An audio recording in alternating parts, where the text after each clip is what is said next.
నమస్కారం. ప్రత్యక్ష ప్రసారానికి స్వాగతం.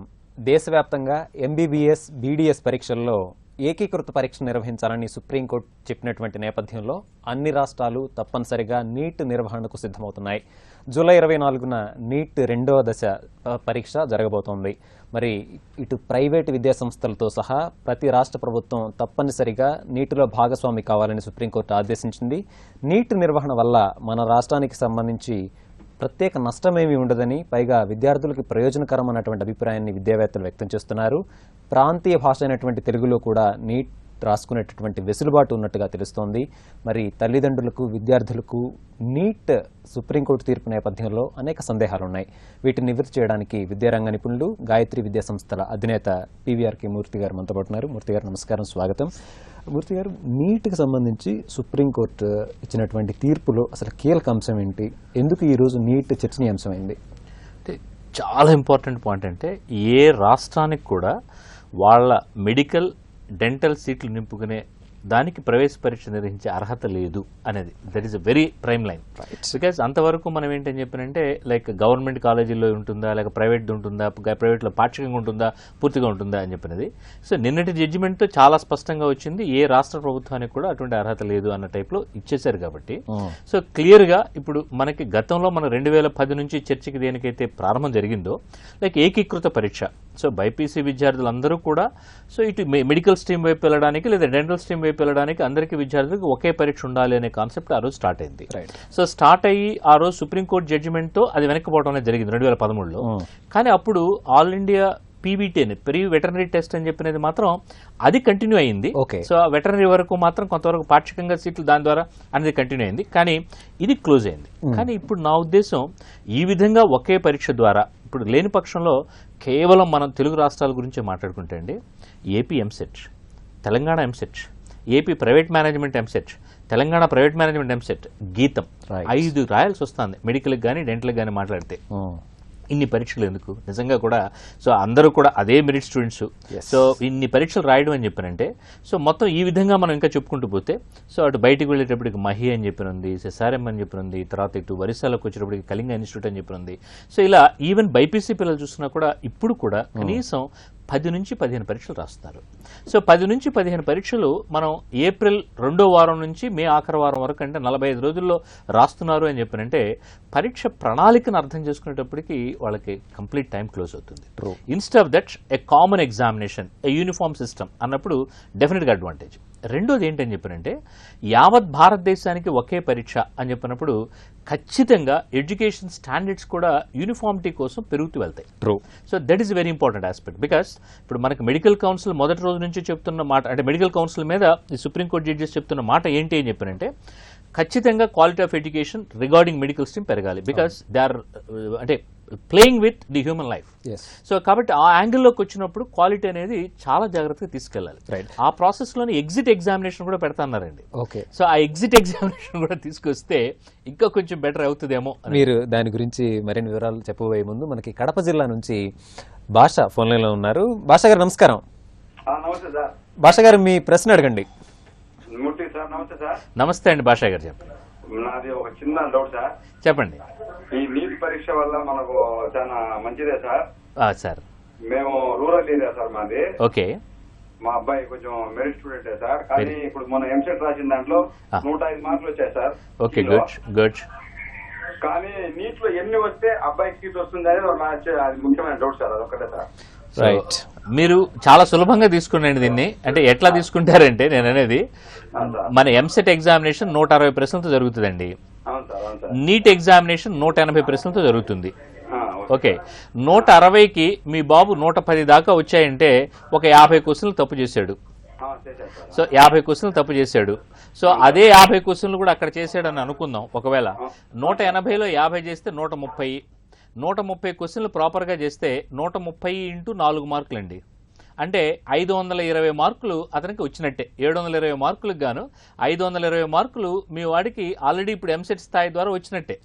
520 నుంచి 550 ప్రాంతంలో మనకి సీట్ వస్తే ఖచ్చితంగా ఓపెన్ కేటగిరీలోనే ఆ స్టూడెంట్ కి సీట్ వచ్చే ప్రక్రియలో ఉంటుందండి. సో కాబట్టి అది ఆ కంపారిజన్ లో కంగారు పడాల్సిన అవసరం లేదు. మెరిట్ స్టూడెంట్ అంటున్నారు కాబట్టి సో అదే ఓరియంటేషన్ లో తను ఎడ్యుకేట్ చేసుకుంటూ వెళ్ళండి. Right sir. మనకి మరో కాలర్ ఉన్నారు సార్, విజయవాడ నుంచి మోహన్ కుమార్. మోహన్ గారు నమస్కారం. నమస్కారం అండి. మోహన్ గారు మీ ప్రశ్న సూటిగా అడగండి, టీవీని మ్యూట్ లో ఉంచండి. మూర్తి గారు, నా ప్రశ్న ఏంటంటే బి కేటగిరీ ఉద్యోగాలకు సంబంధించి బి కేటగిరీ సీట్లకు సంబంధించి ఎట్లాగా ఫిలప్ చేస్తారో అన్న విషయం నాకు క్లారిటీగా అవసరం.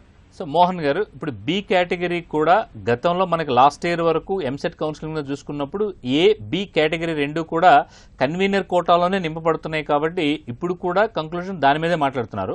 కేవలం సి కేటగిరీ మాత్రమే అవుట్ సైడ్ ఆఫ్ దిస్ వెళ్తుంది, బి కేటగిరీ కూడా దీనిలోనే అని చెప్పినది.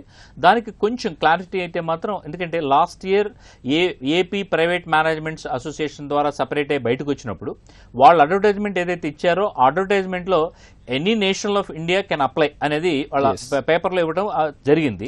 సో అదే విధంగా యూనివర్సిటీ అథారిటీస్ తో కూడా చూసుకుంటూ వచ్చినప్పుడు మళ్ళీ వెరిఫై చేసుకుంటూ వచ్చినప్పుడు సో ఆ బీసీ కేటగిరీలకి ఈ నిబంధన నేషనల్ పూల్ అనే నిబంధన వర్తించదన్నట్లుగా మాట్లాడుతున్నారు. సో కానీ మనకి అది కంప్లీట్ గా రేపు ప్రాస్పెక్టస్ ఏదైతే మనకి అంటే the need to the definite గా మనకి మళ్ళీ నోటిఫికేషన్ వచ్చి ప్రాస్పెక్టస్ వస్తుంది. ఆ ప్రాస్పెక్టస్ వచ్చిన రోజు బి గురించి క్లారిటీ వస్తుందండి. బట్ సికి వచ్చేటప్పటికి క్లియర్ గా అది నీట్ ఎగ్జామినేషన్ ద్వారా అనే దగ్గర వస్తుంది కాబట్టి అది నేషన్ లో ఎక్కడున్నా కూడా అంటే మిగిలిన అంటే మనకు బయట ఉన్న కామెట్ కే వాటికి సంబంధించిన ఇన్స్టిట్యూట్స్ లో కూడా మన విద్యార్థులు వెళ్ళడానికి అవకాశం వస్తుంది. Right sir. మనకి మరొక కాలర్ కడప నుంచి దివ్య ఫోన్ లైన్ లో ఉన్నారు. దివ్య గారు నమస్కారం. హలో, చెప్పండి దివ్య గారు. సార్. Good evening. చెప్పండి దివ్య గారు.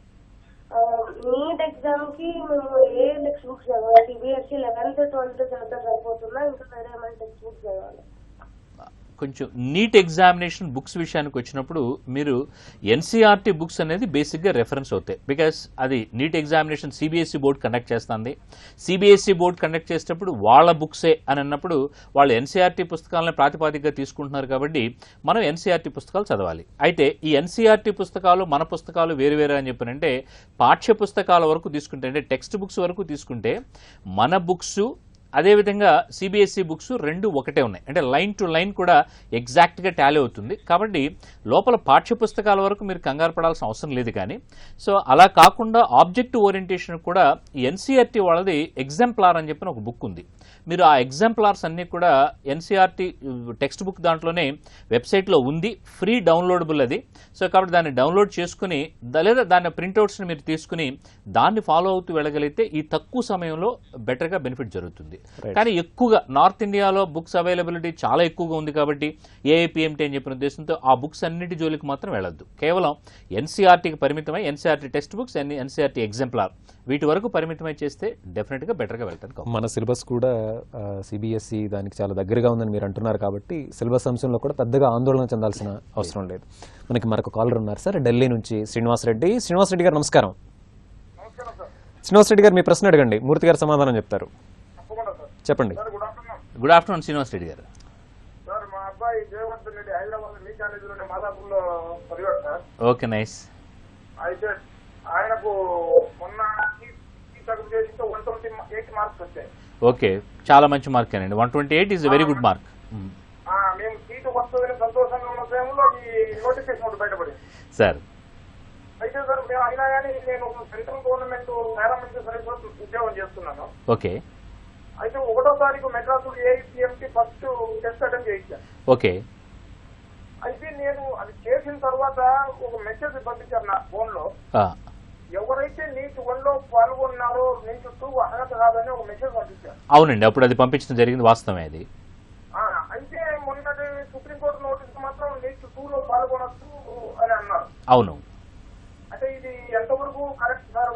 అంటే కాదండి, సో మీకు మే 1వ తేదీ మీకు ఎగ్జామినేషన్ జరిగింది కాబట్టి ఆ సందర్భంలో చెప్పిన మాట అయితే నీట్ 1 ఎవరైతే అపీర్ అయ్యారో వాళ్ళు నీట్ 2కి అర్హత లేదు అనే మాట వాడటం జరిగింది. దాని తర్వాతే సుప్రీంకోర్టు జడ్జిమెంట్ వచ్చింది కాబట్టి సుప్రీంకోర్టు సర్వోన్నత న్యాయస్థానం కాబట్టి మనకి ఫైనల్ జడ్జిమెంట్ అనేది దాన్ని బేస్ చేసుకుని వెళ్తాము. సో ఖచ్చితంగా నీట్ 1 రాసిన విద్యార్థి నీట్ 2 రాసుకోవచ్చు. అయితే నీట్ 1 క్యాన్సిల్ చేసుకుని నీట్ 2 రాయాలి. అంటే మీరు నీట్ 2కి అప్లికేషన్లో ఆ డిక్లరేషన్ ఇవ్వాల్సి వస్తుంది. సో ఆ నీట్ 1 ఆ హాల్ టికెట్ నెంబర్ ఏది ఉందో అది ఇచ్చి సో దాన్ని క్యాన్సిల్ చేసుకుని దాని నుంచి నీట్ 2కి మనం వెళ్లాల్సిన ప్రక్రియ అయితే ఉంటుంది. డెఫినెట్గా బాబు నీట్ 2 రాసుకోవడానికి అవకాశం ఉంది.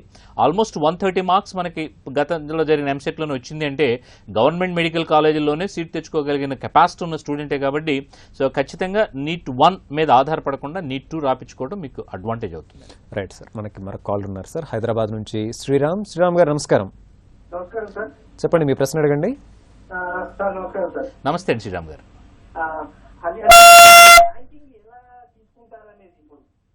సార్ కొంచెం మళ్ళీ రిపీట్ చేయరా సార్? నీట్ ద్వారా ర్యాంకింగ్ ఎట్లా ఉంటుంది అన్నదే కదండి మీ సందేహం?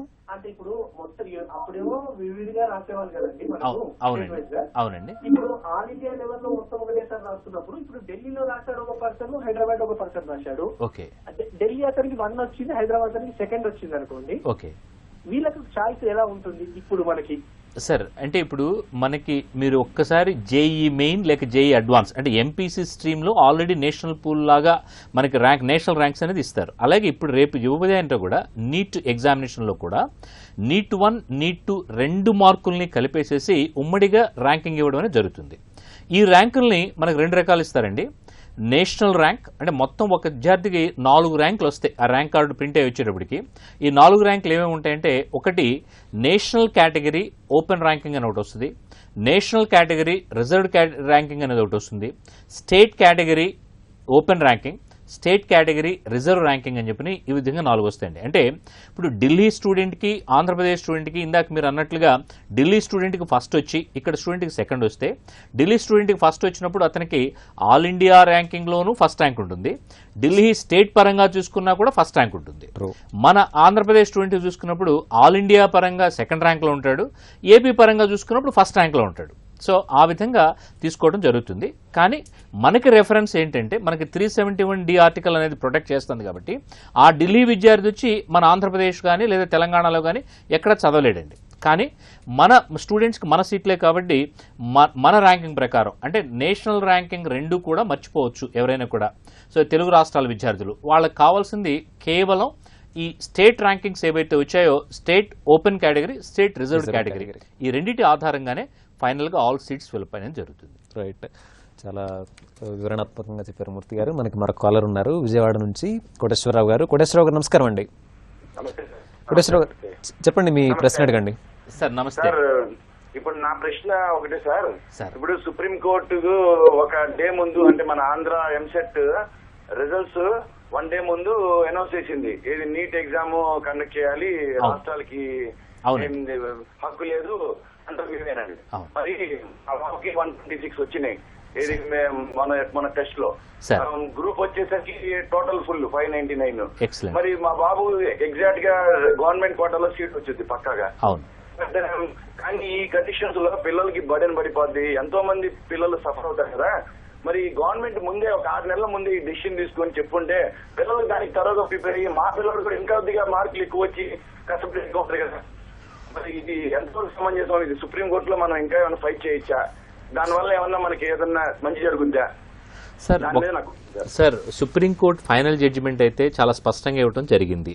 కాబట్టి నా ఉద్దేశం ఇంకా మళ్ళీ దీనివల్ల మనకు నష్టపోతుంది, దీన్ని ఇంకా ఏమన్నా చేస్తే న్యాయ నిపుణుల సలహాలు వీటన్నిటి గురించి వెళ్ళి దాన్ని ఇంకా ప్రాసెస్ ముందుకు తీసుకుంటూ వెళ్తే ఇంకో 15 రోజులకో 20 రోజులకో నెల రోజుల్లో ఈ ప్రాసెస్ మనం డిలే చేసుకుంటూ వెళ్ళిన తర్వాత ఆ తర్వాత పొరపాటున స్టేట్మెంట్ మళ్ళీ ఒకవేళ జడ్జిమెంట్ అని చెప్పినది సో ఫేవర్ అంటే లైక్ ఇప్పుడున్న కండిషన్ ఏదో అదే కండిషన్ ప్రివైల్ అవుతారు అని చెప్పినంటే ఖచ్చితంగా చాలామంది విద్యార్థులు విపరీతమైన ఒత్తిడికి లోనయ్యి చాలా ఇంకా ఇబ్బంది పెరిగిపోయే ప్రమాదం ఉందండి. కాబట్టి నా ఉద్దేశం ఆ డిస్కషన్కి ఎక్కువ తావివ్వకుండా, బికాస్ ఆల్రెడీ మీరు చెప్తున్నారు మీ బాబు ఎక్స్ట్రాడినరీగా ఉన్నాడు, లైక్ 600కి 590 అండ్ డాట్ తెచ్చుకొని ఉన్నాడు, దానికి తోడు ఇక్కడ కూడా 156 మార్క్స్ అంటే నా ఉద్దేశం లాస్ట్ మనం జరిగిన ఎంసెట్లో ఒకవేళ ఈ రిజల్ట్ ఇస్తే అదే మీకు స్టేట్ ఫస్ట్ ర్యాంక్ అవుతుంది. సో 156 మార్కులు తెచ్చుకున్న విద్యార్థి రేపు దాంట్లో కూడా 720 మార్కులకి 700 పైనే తెచ్చుకోవడం, లేదా 700కి 720 కూడా తెచ్చుకునే సత్తా అనేది ఉంటుంది. కాబట్టి సో ఇక టైం గ్యాప్ ఓన్లీ 2.5 months కాబట్టి ఈ 75 days బాబుని ప్రాపర్గా మనం మోటివేట్ చేసేసి, సో ఈ పాత దానికి లైక్ అంటే ఏదో జరిగింది అనేది కాకుండా ముందుకు తీసుకెళ్తమే బెటర్ అన్న ఆప్షన్ అండి. రైట్ సార్, మనం ప్రత్యక్ష ప్రసారానికి తిరిగి స్వాగతం. వైద్య విద్య BDS ఈ సీట్లకు సంబంధించి దేశవ్యాప్తంగా ఏకీకృత ఉమ్మడి ప్రవేశ పరీక్ష నిర్వహించాలని సుప్రీంకోర్టు ఇచ్చినటువంటి తీర్పు నేపథ్యంలో నీట్ పరీక్షపై విద్యార్థులకు తల్లిదండ్రులకు ఉన్నటువంటి సందేహాలను గాయత్రి విద్యా సంస్థల అధినేత PVRK మూర్తి గారు నివృత్తి చేస్తున్నారు. మనకి శ్రీకాకుళం నుంచి సాహు ఫోన్లలో అందుబాటులో ఉన్నారు. సాహు గారు నమస్కారం.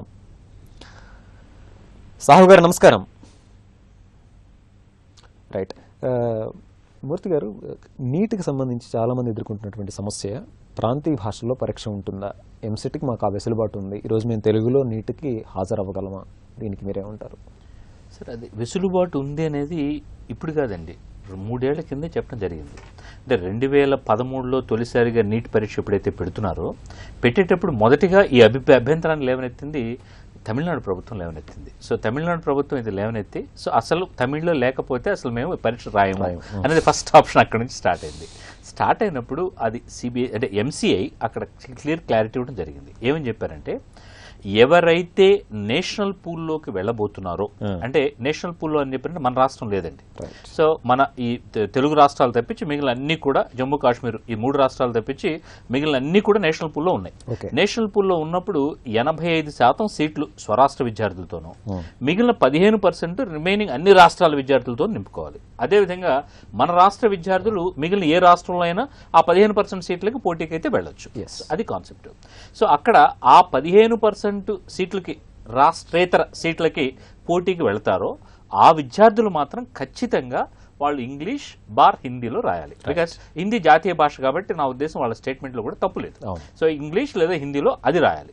అలా కాకుండా ఆ రాష్ట్రంలో ఉన్న 85% సీట్లు లేదా మన తెలుగు రాష్ట్రాల్లో ఉన్న 100% సీట్లు, ఈ సీట్లకు మాత్రమే మేము పోటీ పడుతున్నాం అనుకున్నప్పుడు ఏ రాష్ట్ర ప్రభుత్వాలు అడుగుతాయో ఆ రాష్ట్ర ప్రభుత్వాలకి ఆ ప్రశ్నాపత్రం అదే భాషలో ఇవ్వడం జరుగుతుంది. అయితే అక్కడ ఏమన్నారంటే, ఇంగ్లీష్ పేపర్ సపరేట్ ఇస్తాం, దానికి తోడుగా ఎవరైతే తెలుగులో కావాలని అడుగుతారో వాళ్ళకి అదనంగా ఒక తెలుగు పేపర్ కూడా ఇస్తాము.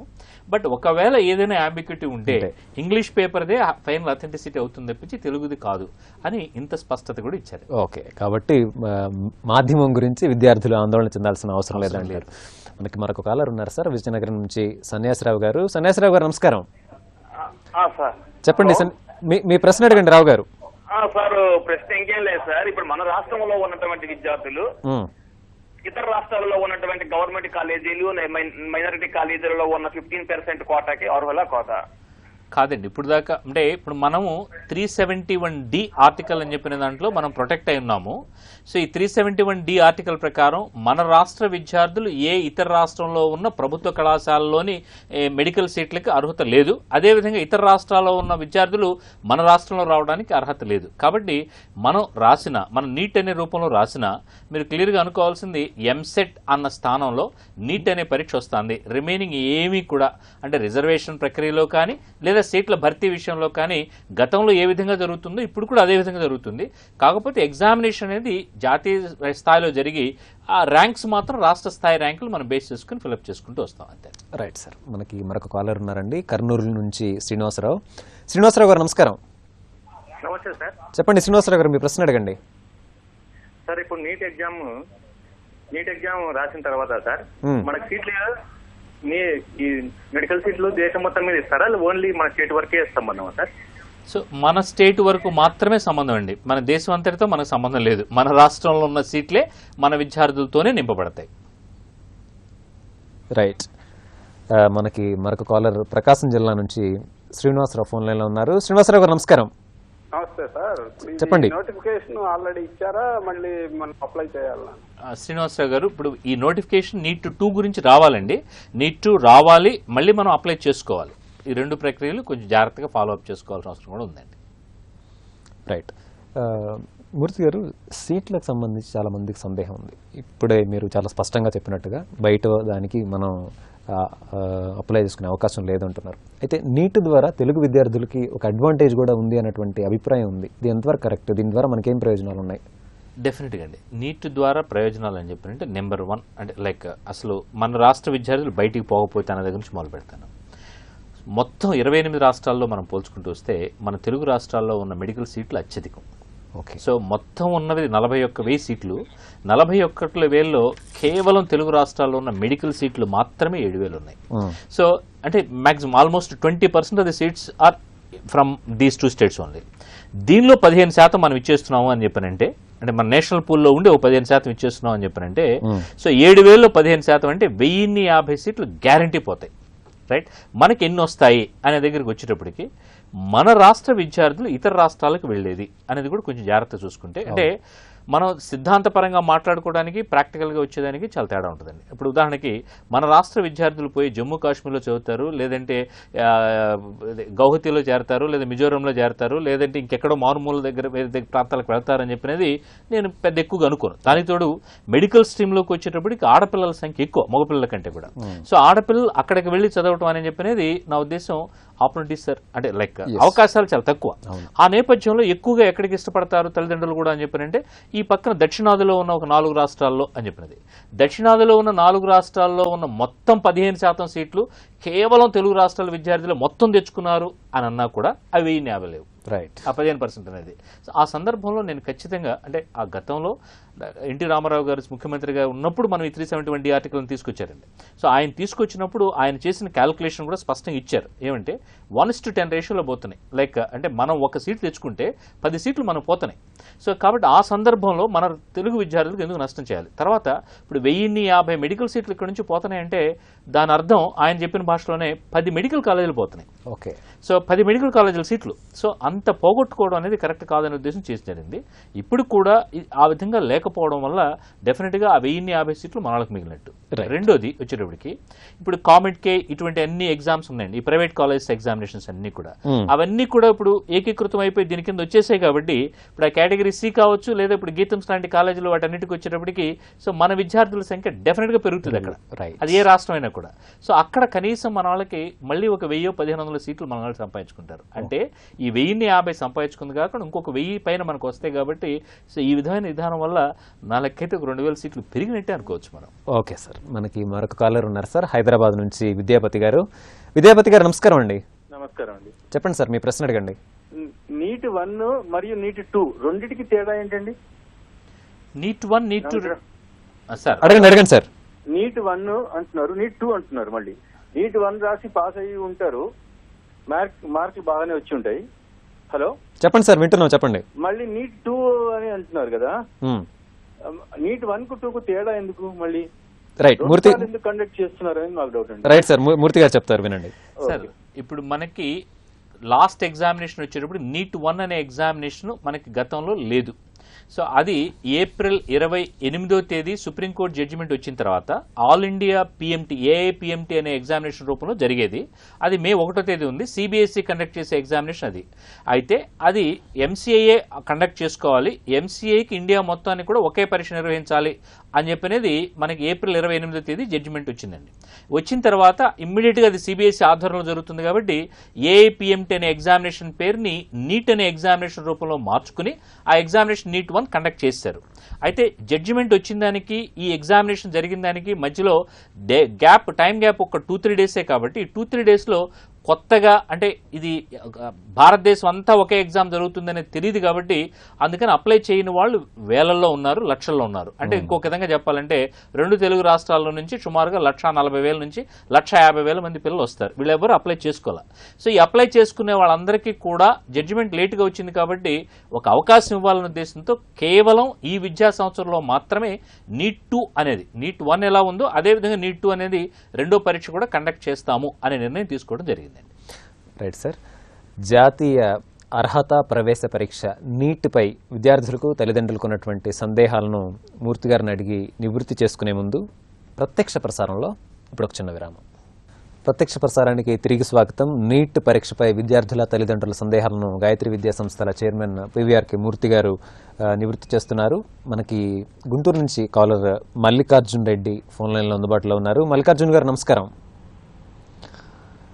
మల్లికార్జున్ గారు మీ సందేహం అడగండి. నమస్తే సార్. చెప్పండి, మీ ప్రశ్న అడగండి. సార్ చెప్పండి మల్లికార్జున్ గారు. బి కేటగిరీ సీట్లు అనేవి మనకు నీట్ లో కలుపుతున్నారు కదా సార్.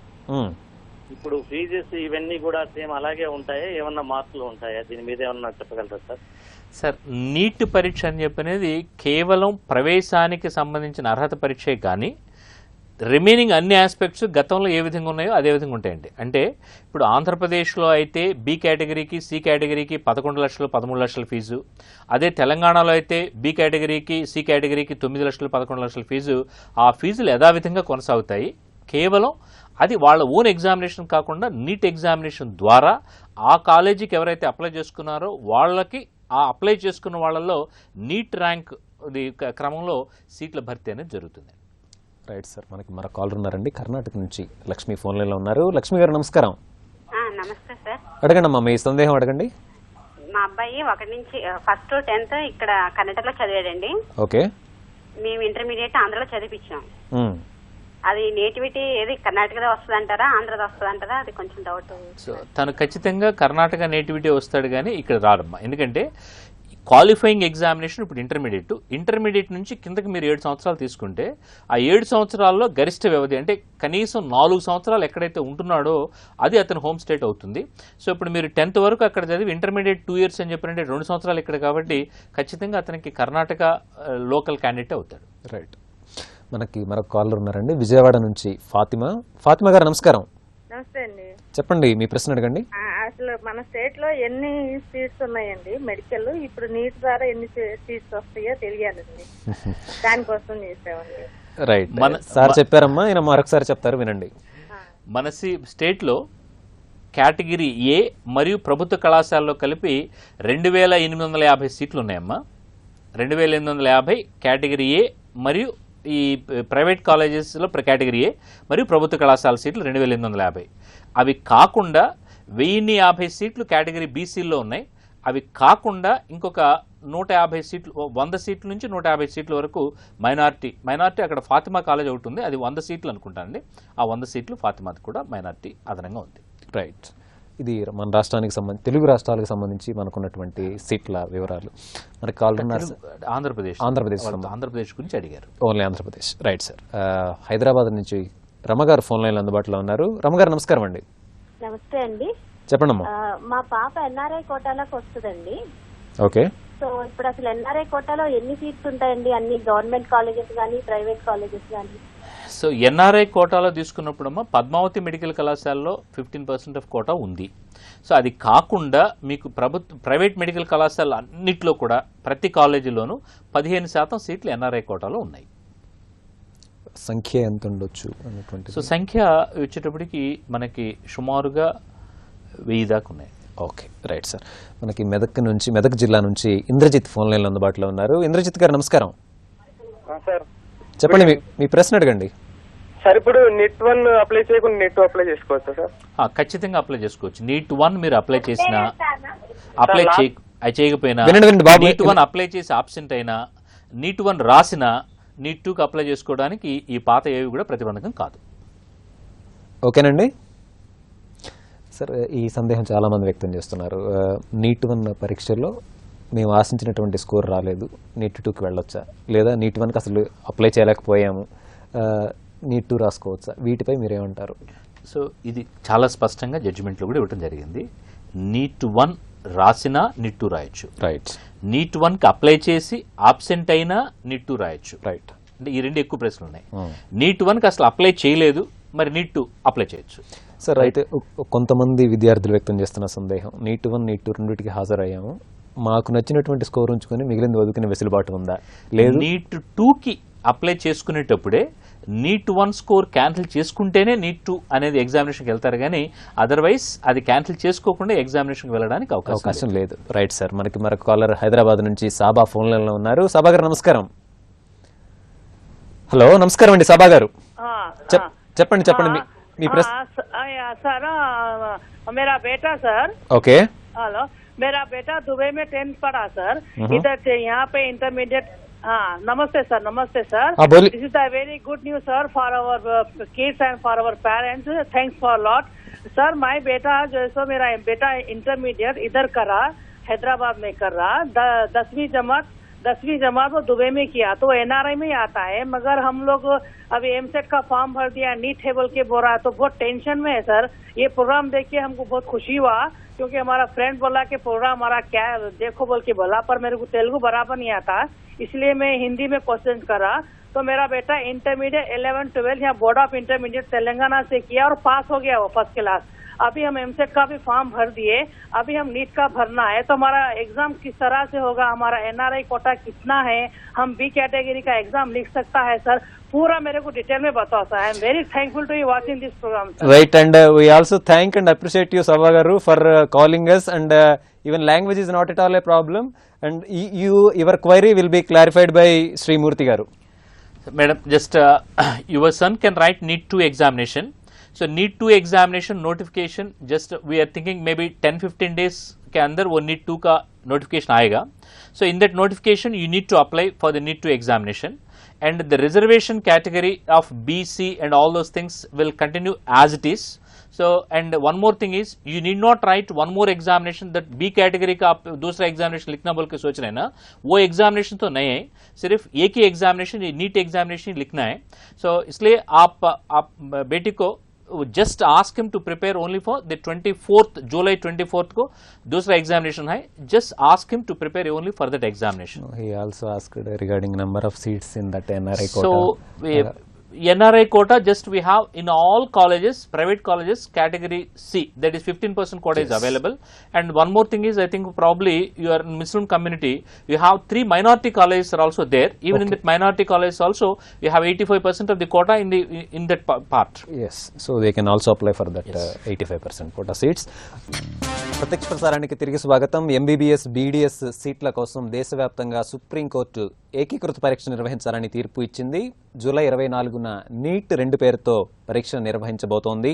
మరి ఈ నేపథ్యంలో నీట్కి సంబంధించి విద్యార్థులకు ఉన్నటువంటి సందేహాలను గాయత్రి విద్యాసంస్థల అధినేత మూర్తి గారు నివృత్తి చేస్తున్నారు. సార్, మనతో మాట్లాడడానికి గుంటూరు నుంచి నరసింహారావు గారు ఫోన్ లైన్లో ఉన్నారు. నరసింహారావు గారు నమస్కారం.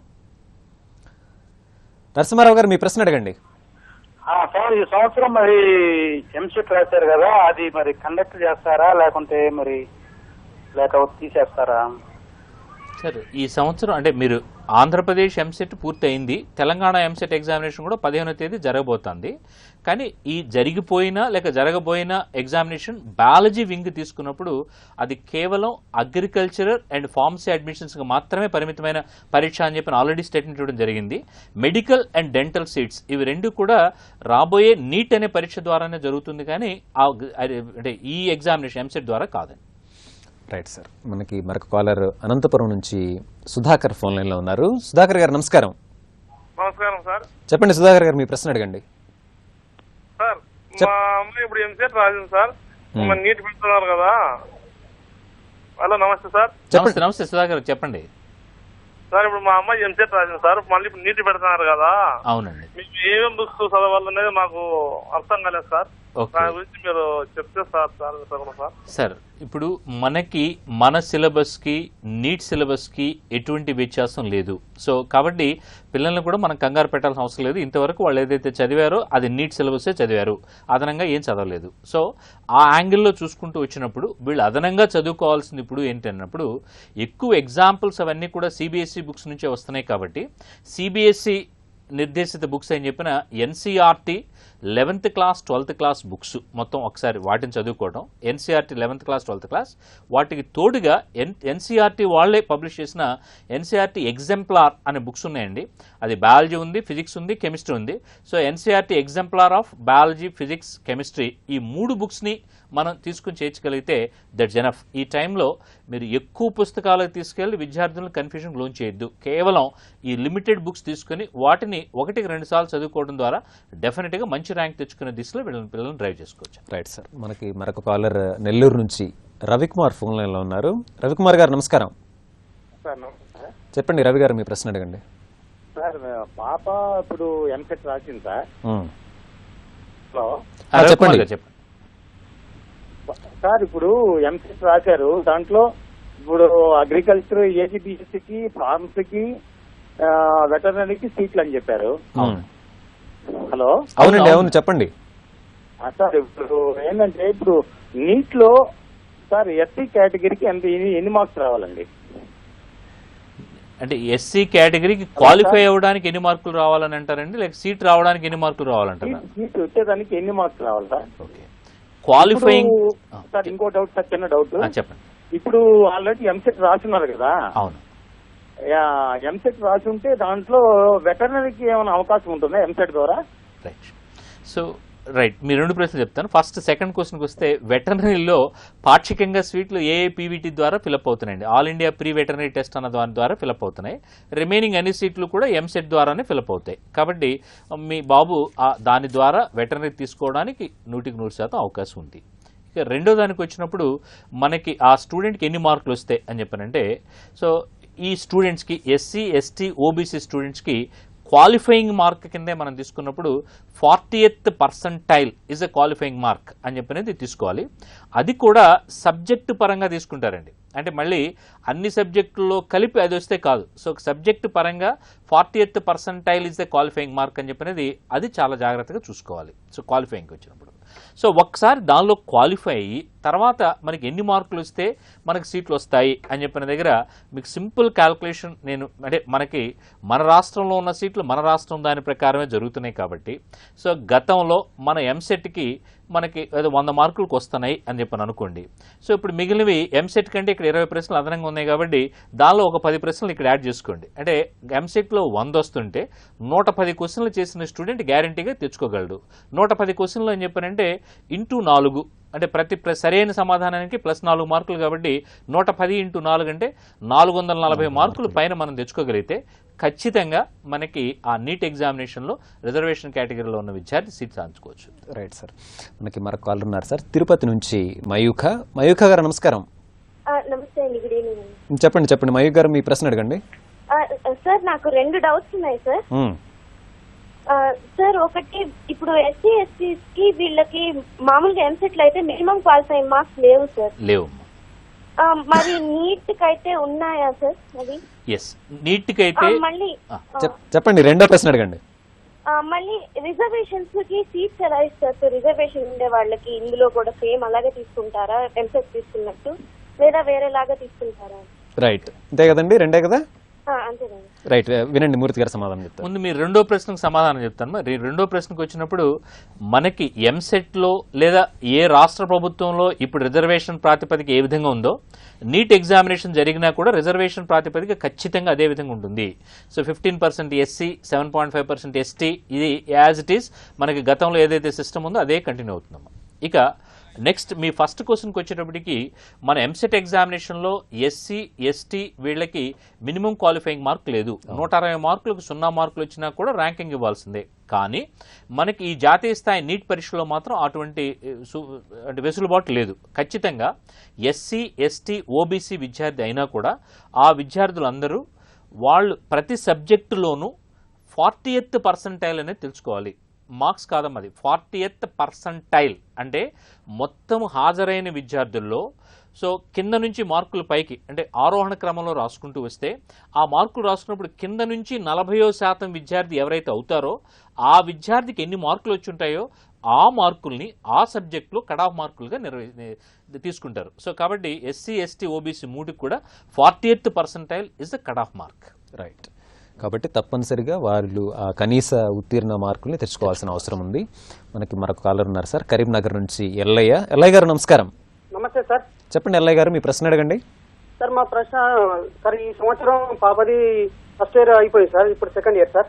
ఓకే సార్, ఇప్పుడు మనకు క్యాస్ట్ రిజర్వేషన్ ఉండదంటున్నారు, లేదా సార్ క్యాస్ట్ రిజర్వేషన్? ఇప్పుడే మూర్తి గారు చాలా స్పష్టంగా చెప్పారు. అల్లయ్య గారు, మీకోసం మీ సందేహాన్ని మరొకసారి మూర్తి గారు స్పష్టత ఇస్తారు. అల్లయ్య గారు, ఇప్పుడు ఏదైతే మీకు క్యాస్ట్ రిజర్వేషన్ సిస్టమ్ కంటిన్యూ అవుతుందో, సో ఇంకా ఫ్యూచర్లో కూడా అదే విధంగా కంటిన్యూ అవుతుంది. కాబట్టి మీకు ఎటువంటి కంగారు లేదు. కేవలం మనకి ఇంకా మీకు హ్యాపీ ఏంటనంటే ఈ సంవత్సరం లాస్ట్లో నీట్ ఎగ్జామినేషన్ పెట్టారనే కన్ఫ్యూజన్ ఉంది. సో మీ పాప ఇప్పుడు 12th క్లాస్కి వస్తుంది, అదే సీనియర్ ఇంటర్మీడియట్కి వస్తుంది. కాబట్టి సీనియర్ ఇంటర్మీడియట్లో ఇప్పుడే చెప్పండి వాళ్ళు నీట్ ఎగ్జామినేషన్ రాయబోతున్నారు. ఆ ఎగ్జామినేషన్ కూడా 2017 మే మొదటి వారం సండే ఏ రోజు ఉంటుందో ఆ రోజే పరీక్ష జరుగుతుంది. కాబట్టి డేట్ కూడా పాపకు తెలిసిపోయింది. కాబట్టి దాని ప్రకారం మీరు ఆ ఎగ్జామినేషన్ ప్రిపేర్ అవ్వమనండి. రిజర్వేషన్లో గతంలో ఏ విధంగా ఉందో అదే ప్రక్రియ అనేది కొనసాగుతుంది. ఎటువంటి మార్పు లేదు. రైట్. సుప్రీంకోర్టు తీర్పు నేపథ్యంలో నీట్ 2 పరీక్ష జరగబోతున్నటువంటి నేపథ్యంలో విద్యార్థులు ఎలా సన్నద్ధం కావాలి, ఉన్నటువంటి సమయాన్ని ఎలా ఉపయోగించుకోవాలి, దీనికి సంబంధించి ఎట్లాంటి పుస్తకాలు చదివితే మెరుగైనటువంటి ర్యాంక్ పొందొచ్చు, ఈ అంశాలపై మనం మూర్తి గారిని అడిగి తెలుసుకునే ముందు ప్రత్యక్ష ప్రసారానికి తిరిగి స్వాగతం. నీట్ పరీక్షపై విద్యార్థులకు ఉన్నటువంటి సందేహాలను గాయత్రి విద్యా సంస్థల అధినేత మూర్తి గారు నివృత్తి చేస్తున్నారు. మూర్తి గారు మనతో మాట్లాడడానికి వరంగల్ నుంచి మాధవ్ గారు ఫోన్ లైన్లో ఉన్నారు. మాధవ్ గారు నమస్కారం అండి. నమస్కారం సార్. చెప్పండి, మీ ప్రశ్న అడగండి. సార్, మరి ఈ నీట్ ఎగ్జామ్ పెట్టిలో మన ఎస్ అనేది జిప్మర్ అనే టెస్టులు ఉండయా సార్? ఒకటి. రైట్. రెండోది, నీట్ 1 రాసిన వాళ్ళకి డిస్టర్బ్ మార్క్స్ అట్లా ఇచ్చే ఛాయిస్ ఉంటే బాగుంటుంది కదా సార్? ఏదండి? దాంట్లో నీట్ 1 రాసి నీట్ 2కు వెళ్లే అభ్యర్థులకు బెస్ట్ ఆఫ్ మార్క్స్ ఉంటాయి కదా. ఫస్ట్ నీట్ లో 1 లో ఎక్కువ వచ్చిన రెండో దాంట్లో వస్తాయా రావాలనే ఒక సందిగ్ధం ఉంటది కదా, పేపర్ ఎట్లా వస్తుందో అని. బెస్ట్ ఆఫ్ మార్క్స్ గా ఇస్తే బాగుంటది అని. ఓకే, మూర్తి గారు చెప్తారు. మొదటి పాయింట్కి వచ్చేటప్పుడు sir, AIIMS, JIPMER, CMC, ఎంజిఐఎంఎస్, AFMC వీటన్నిటికీ కూడా ఈ నీట్ అనే పరీక్ష నుంచి ఎగ్జామ్షన్ 2013లోనే ఇచ్చారండి. 6 సంస్థలకు ఇచ్చారు. సో కాబట్టి అవి 6 కూడా దీంట్లో పార్టిసిపేట్ చేయు. అంటే ఎయిమ్స్, జిప్మర్ ఇవన్నీ కూడా గతంలో జూన్ మొదటి వారంలో ఏ విధంగా పరీక్షలు జరుగుతున్నాయో ఈ ఇయర్ కూడా జూన్ మొదటి వారంలో ఎయిమ్స్ ఎగ్జామ్ జరుగుతుంది, జిప్మర్ ఎగ్జామినేషన్ కూడా యాజ్ ఇట్ ఈస్ కండక్ట్ అవుతాయి. సో అవి తప్పించి రిమైనింగ్ అన్ని కూడా దీనిలో తీసుకురావడం అనేది జరిగింది. సో దట్ ఈస్ అంటే లైక్ ఆ పార్ట్ ఇప్పుడు కూడా అదే విధంగా కంటిన్యూ అవుతూ వస్తుంది. ఇంకా రెండో ప్రశ్న వాళ్ళకి ర్యాంకులు కనుక మార్కులను ప్రకటించినట్లయితే రైట్, నీట్ 1, నీట్ 2 రెండిట్లో విచ్ ఎవర్ ఈస్ బెటర్ అని చెప్పానంటే అది ఒక విధంగా అన్యాయం చేసినట్టు కదండి. లైక్ ఇప్పుడు ఎందుకు అని చెప్పానంటే మనకి నీట్ 1 అనేది ఈ ఉత్తర భారతదేశం అంతా కూడా ప్రైమ్ ఎగ్జామినేషన్ గా జరిగింది. సో ఇప్పుడు మళ్ళీ ఆ స్టూడెంట్స్ అందరూ నీట్ 2 రాసి ఏది బెటర్ మార్క్ అయితే అదే అని చెప్పినప్పుడు ఎడ్జ్ అనేది ఎక్కువగా తీసుకోవడానికి ఆ విద్యార్థికి ఎక్కువ అవకాశం ఉంటుంది. కాబట్టి దానికంటే జడ్జిమెంట్ మాత్రం ఇదే ఇప్పుడు ఇచ్చిందే బెటర్ జడ్జిమెంట్ అని ఫీల్ అవుతున్నారు. ఓకే, మూర్తి గారు, ఈ నీట్ నేపథ్యం ఉన్నప్పటికీ, సుప్రీంకోర్టు తీర్పు ఉన్నప్పటికీ కూడా 15వ తారీఖున తెలంగాణలో ఎంసెట్ పరీక్ష జరగబోతోంది. మెడికల్ అంటే వైద్య, బీడీఎస్ మినహా మిగిలినటువంటి వాటి కోసం పరీక్ష రాయాల్సి ఉంటుంది. అయితే తెలంగాణలో ఉన్నటువంటి కళాశాలల్లో వైద్య విద్యకు, బీడీఎస్కి సంబంధించి ఎంబీబీఎస్, బీడీఎస్ సీట్ల సంఖ్య ఎట్లా ఉందంటారు? ఈ ఎంసెట్ నేపథ్యంలో మీరు ఏం చెప్తారు వాళ్ళకి సూచన? మనకి ఉమ్మడి ఆంధ్రప్రదేశ్ రాష్ట్రంలో ఉన్నప్పుడే మనకి ఒక విద్యార్థికి ర్యాంక్ వచ్చిందని అనగానే అత్యుత్తమ ర్యాంకులు అయితే Osman university cadre, next cadre అయితే ఆంధ్ర యూనివర్సిటీ క్యాడర్, లాస్ట్ అయితే ఎస్వి యూనివర్సిటీ క్యాడర్, ఆ విధంగా అవుతూ వచ్చేదండి. సో ఇప్పుడు కూడా సీట్ల ప్రాతిపదిక కూడా సుమారుగా అదే విధంగా అవుతుంది. సో అంటే ఎంబీబీఎస్ సీట్ల పరంగా అయితే తెలంగాణకి కొంత లోటుగానే ఉంటుంది. సో మొత్తం ప్రైవేట్ కళాశాలతో కలిపితే మనకి ఇక్కడ ఉన్న సీట్లు 3000. సో అక్కడికి వచ్చేటప్పటికి సుమారుగా 4000 ఉన్నాయి, కానీ ఇక్కడికి వచ్చేటప్పటికి 3000 సీట్లే ఉన్నాయి. ప్రభుత్వ మెడికల్ కళాశాలలు చాలా తక్కువగా ఉన్నాయి. అంటే మనకి ఎంతసేపు ఉస్మానియా గాంధీ అని మాట్లాడుకుంటున్నాం తప్పించి ఈ జిల్లాల వారీగా 10 జిల్లాలు చూసుకుంటే 10 జిల్లాల్లో 10 ప్రభుత్వ మెడికల్ కళాశాలలు లేవు. సో రేదేస్ రెండో వైపుకి వెళ్ళేటప్పటికి ఆంధ్రప్రదేశ్ రాష్ట్రంలో ప్రతి జిల్లాలో కూడా ప్రభుత్వ మెడికల్ కళాశాల ఉంది. సో అందువల్ల అక్కడ అడ్వాంటేజ్ అనేది ఎక్కువగా ఉంది. రైట్. జూలై 24న నీట్ 2 నిర్వహించడం అన్నటువంటిది స్పష్టత ఉన్నట్టేనా? ఎందుకంటే కొంత వార్తలు కూడా మనం వింటూ ఉన్నాం. 24 అన్నటువంటి డేట్పై సుప్రీంకోర్టు కొంత వెసులుబాటు కూడా ఇవ్వచ్చు, కొద్దిగా వెనక్కి కూడా వెళ్ళొచ్చు అన్నటువంటి ఇలాంటి వార్తల నేపథ్యంలో మీరేం చెప్తారు? అంటే ఖచ్చితంగా సుప్రీంకోర్టు జడ్జిమెంట్లో ఫైనల్ జడ్జిమెంట్లు ఇచ్చిన కాపీలో ఏమంటున్నారంటే మనకి అడ్మిషన్ ప్రక్రియ సెప్టెంబర్ 30వ తేదీకి కంప్లీట్ చేసుకుని అక్టోబర్ 1 నుంచి క్లాస్ స్టార్ట్ చేయండి. సో ఈ లోపు ఏదైతే డేట్స్ గతంలో చెప్పారో ఆ డేట్స్ ని మీరు మార్చుకునే వెసులుబాటు ఎంసీఐకి ఇచ్చింది. బికాస్ కండక్టింగ్ బాడీ ఎంసీఐ కాబట్టి ఇచ్చింది. కానీ అక్కడ ఉన్న నిబంధన కూడా మళ్ళీ ఏంటంటే ఆ ఎంసీఐ ఎవరైతే కండక్ట్ చేస్తున్నారో ఆ కమిటీలో ఈ జడ్జి అనే ఆయన మెంబర్గా ఉన్నారు. సో మెంబర్గా ఉన్నారు కాబట్టి ఖచ్చితంగా నా ఉద్దేశం వాళ్ళు ఇప్పుడున్న డేట్స్ ని కంటిన్యూ చేస్తారు. సో కాబట్టి విద్యార్థులు కూడా ఇప్పుడు మనకి సిలబస్ అంతరాలు తక్కువ. మన విద్యార్థులు ప్రాక్టీస్ చేయాల్సింది కేవలం ఏంటంటే నెగిటివ్ మార్కింగ్ ఉంది. సో నెగిటివ్ మార్కింగ్ ఉంది కాబట్టి గతంలో మనం నెగిటివ్ మార్కులు ప్రాక్టీస్ లేదు, ఇప్పుడు నెగిటివ్ మార్కులు ఎలా ప్రాక్టీస్ చేయాలి అనే దాని మీద ఎక్కువ ఫోకస్ చేసుకుని వెళ్ళడానికి నా లెక్క అయితే నెల రోజుల కాల వ్యవధి మన విద్యార్థులు బ్రహ్మాండం సరిపోతుంది. సో అటువంటి సందర్భంలో జూలై 24వ తేదీ కండక్ట్ చేసుకుని దాన్ని ముందుకు తీసుకెళ్లడం బెటర్. బికాస్ ఆ డేట్ మనకు పోస్ట్ పోన్ చేసుకుంటే ఇబ్బంది ఏంటి అని చెప్పారంటే స్టార్టింగ్ డేట్స్ మారుతూ వస్తాయి కాబట్టి అడ్మిషన్ ప్రక్రియ అంతా కూడా డిస్టర్బ్ అవుతుంది, అకాడమిక్ ఇయర్ మొత్తం డిస్టర్బ్ అవుతుంది. Correct sir. మనతో మాట్లాడడానికి తిరుపతి నుంచి రమేష్ గారు ఫోన్ లైన్ లో ఉన్నారు. రమేష్ గారు నమస్కారం. రమేష్ గారు మీ ప్రశ్న అడగండి. హలో. రైట్. మూర్తి గారు, 24వ తారీఖున పరీక్ష రాయాలి అనుకున్నటువంటి విద్యార్థులు ఎప్పటిలోపు దీనికి అప్లై చేయాలి? ఎందుకంటే ఇప్పటి వరకు నోటిఫికేషన్ విడుదల కాలేదు అని చెప్తున్నారు. సో మీకున్నటువంటి అనుభవం ప్రకారం, అంచనా ప్రకారం ఈ నోటిఫికేషన్ విడుదల లేదా అప్లికేషన్ ప్రక్రియ ఇది ఎప్పుడు ఉండొచ్చు? ఈ నెలాఖరు లోపల ఖచ్చితంగా నోటిఫికేషన్ అయితే వచ్చేస్తుందండి. ఈ నెలాఖరు లోపే వచ్చేస్తుంది. ఈ నోటిఫికేషన్ ఇచ్చిన తర్వాత ఒక 1 వీక్ టైం ఆ విధంగా బేస్ చేసుకుని క్లోజ్ చేస్తూ అనేది చేస్తారు. సో మ్యాక్సిమం ఈ ప్రాసెస్ అంతా కూడా మనకి అంటే ఈ అప్లికేషన్ అయిపోయిన తర్వాత మళ్ళీ వాళ్ళు హాల్ టికెట్స్ ఇష్యూ చేసి మళ్ళీ ఎగ్జామినేషన్ సెంటర్ ప్రిపేర్ కావడానికి రివర్స్ క్యాలిక్యులేషన్ 4 వీక్స్ కావాలండి. సో రివర్స్ క్యాలిక్యులేషన్ 4 వీక్స్ కావాలి కాబట్టి ఖచ్చితంగా ఇది ఇప్పుడు మనం మేలో ఉన్నాము, జూన్ మొదటి వారం లోపల ఈ అప్లికేషన్ ప్రక్రియలన్నీ కూడా పూర్తవుతాయి. Okay sir. మనతో మాట్లాడడానికి హైదరాబాద్ నుంచి జయశ్రీ ఫోన్ లైన్ లో ఉన్నారు. జయశ్రీ గారు నమస్కారం. జయశ్రీ గారు మీ టీవీని మ్యూట్ లో ఉంచి సూటిగా ప్రశ్న అడగండి. టీవీ మ్యూట్ లో ఉంచి. ఓకే అండి, చెప్పండి. హలో. చెప్పండి మీ ప్రశ్న అడగండి జయశ్రీ గారు. యాక్చువల్ గా నేను నాన్ లోకల్ ఇక్కడ బోత్ ఏపీ అండ్ తెలంగాణలో. ఓకే. అండ్ నేను ఇప్పుడు రిజర్వేషన్ కూడా లేదంటే ఓసీ అన్నమాట. ఓకే. మీరు ఎన్ఆర్ఐ కోటా కింద వస్తారా? అవును. ఓకే. సో ఇప్పుడు non local plus OC, so ఏ బేసిస్ లో తీసుకుంటారు, నన్ను ఎక్కడ తీసుకుంటారు ఐడియా ఉంది? అంటే మీరమ్మ 3 యూనివర్సిటీల పరిధిలో అంటే మీకు ఎన్ఆర్ఐ అంటున్నారు కాబట్టి మీరు ఆంధ్ర, తెలంగాణ అంటే like SV university area, Andhra university area. Sorry అండి, ఎన్ఆర్ఐ కాదు. ఓకే. కాదు, ఎన్ఆర్ఐ కాకపోయి నాకు అర్థమైంది నువ్వు చెప్పింది. ఎన్ఆర్ఐ కాదు, నాన్ లోకల్ అని చెప్పినది అవుతుంది కాబట్టి నాన్ లోకల్ అనేది 3 యూనివర్సిటీల పరిధిలోనూ నాన్ లోకల్ అవుతారు. అంటే ఉస్మానియా యూనివర్సిటీ పరిధిలోనూ 15% సీట్లలో మీరు పోటీ పడచ్చు, అలాగే ఎస్వి యూనివర్సిటీ ఏరియాలోనూ 15% సీట్లను మీరు పోటీ పడచ్చు, అలాగే ఆంధ్ర యూనివర్సిటీ ఏరియాలో కూడా ఆ 15% సీట్లు. అంటే ప్రతి యూనివర్సిటీ ఏరియాలోనూ ఆ 15%లోకి వస్తారు. అంటే ఇటువంటి కేసెస్ రిపీటెడ్ గా మోస్ట్లీ ఎక్కువగా వైజాగ్ ఏరియాలో, ఒరిస్సా ప్రాంతంలో ఉండి ఎక్కువగా వస్తున్నాయమ్మా. ఇది రెగ్యులర్ ఫినామినే కాబట్టి 3 యూనివర్సిటీస్ లోనూ నాన్ లోకల్ గా ఫిల్అప్ అవుతారు తప్పించి దాంట్లో కన్ఫ్యూజన్. ఇప్పుడు జయశ్రీ గారు 3టికి నాన్ లోకల్ అవుతారు. Right sir. మనకి కాలర్ హైదరాబాద్ నుంచి రాజబాబు ఫోన్ లైన్ లో ఉన్నారు. రాజబాబు గారు నమస్కారం. సార్ నమస్కారం sir. Good evening sir. Good evening అండి. చెప్పండి మీ ప్రశ్న అడగండి. సార్ మూర్తి గారితో మాట్లాడాలి సార్. రాజగోపాల్ గారు చెప్పండి.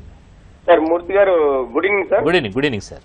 సార్ మా పాప మొన్న ఇంటర్ లో బైపీసీ సీనియర్ బైపీసీ లో శ్రీ గాయత్రి కుకుడుపల్లి బ్రాంచ్ లో టాపర్ వచ్చింది సార్. Okay, good. అయితే నేను ఏపీ ఎంసెట్ రాయించాను సార్. ఓకే. దాని రిజల్ట్ ఇప్పుడు ఆపేశారు సార్. అయితే తెలంగాణ స్టేట్ ఎంసెట్ ది 2 తారీఖు ఉండి అది పోస్ట్ పోన్ చేసి 15th కి పెట్టారు సార్. అవునండి. ఇప్పుడు దాని తర్వాత ఇప్పుడు సుప్రీంకోర్టు ఈ నిట్ అని చెప్పేసి ఏదో చెప్పారు, దానికోసం కొంచెం క్లారిఫైగా చెప్తారండి? తప్పకుండా అండి.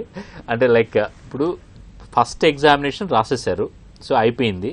నెక్స్ట్ ఎగ్జామినేషన్ మనకి 15వ తేదీ ఉంది కాబట్టి మళ్ళీ ఈ ప్రక్రియలో 2-3 రోజులు ఎందుకు స్టూడెంట్స్ని డిస్టర్బ్ కాకుండా కంటిన్యూ చేసేస్తారనే ఉద్దేశంతో చేసుకుంటూ వెళ్తున్నారు.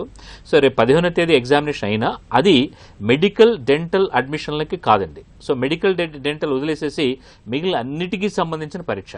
సో కాబట్టి ఇప్పుడు అంతా అయిపోయిన తర్వాత సడన్గా స్టూడెంట్కి పరీక్ష అయిపోయిన తర్వాత పరీక్ష కాదు అని చెప్పారంటే కొంచెం లైక్ మెంటల్గా అప్సెట్ అవుతారు అని చెప్పి చాలామంది ఫీల్ అవుతున్నారు. బట్ మనం కొంచెం దానికి ప్రిపేర్ చేయాల్సి వస్తుంది. ఎందుకంటే కొన్ని ఎగ్జాంపుల్స్ చూస్తే నిజంగా మాకు కూడా బాధగా ఉంది. లైక్ సో ఇప్పుడు అంటే నేను ఒక ఎగ్జాంపుల్ తీసుకుంటూ వస్తే, ఒక స్టూడెంట్ లాస్ట్ ఇయర్ ఆ అమ్మాయికి అండర్ ఏజ్ వల్ల, అంటే లైక్ మన ఎంసీఏ నామ్స్ ప్రకారం ఏ ఇయర్ అయితే అడ్మిషన్ చేయబడుతున్నామో ఎంబీబీఎస్లో, ఆ ఇయర్ డిసెంబర్ 31వ తేదీ లోపల ఖచ్చితంగా 17 సంవత్సరాలు అయి ఉండాలి. ప్రతి సంవత్సరం మాకు కనీసం 3 నుంచి 5 కేసులు ఆ 17 సంవత్సరాలకు ఒక 10 రోజులు 20 రోజులు తగ్గి మళ్ళీ ఇయర్ రిపీట్ చేసుకోవాల్సిన ప్రాబ్లం ఏర్పడుతుంది. ఈ అమ్మాయికి కూడా 100 లోపు ర్యాంక్ వచ్చింది. 100 లోపు ర్యాంక్ వచ్చి కూడా ఆ అండర్ ఏజ్ అన్న కాన్సెప్ట్ వల్ల ఆ అమ్మాయి 1 ఇయర్ రిపీట్ చేయాల్సి వచ్చింది. లాంగ్ టర్మ్ రిపీట్ చేసింది. రిపీట్ చేసిన అమ్మాయి ఆ స్టూడెంట్కి నిన్న జరిగిన ఎంసెట్ ఎగ్జామినేషన్లో 156 మార్కులు వచ్చింది. ఖచ్చితంగా స్టేట్ ఫస్ట్ అమ్మాయి.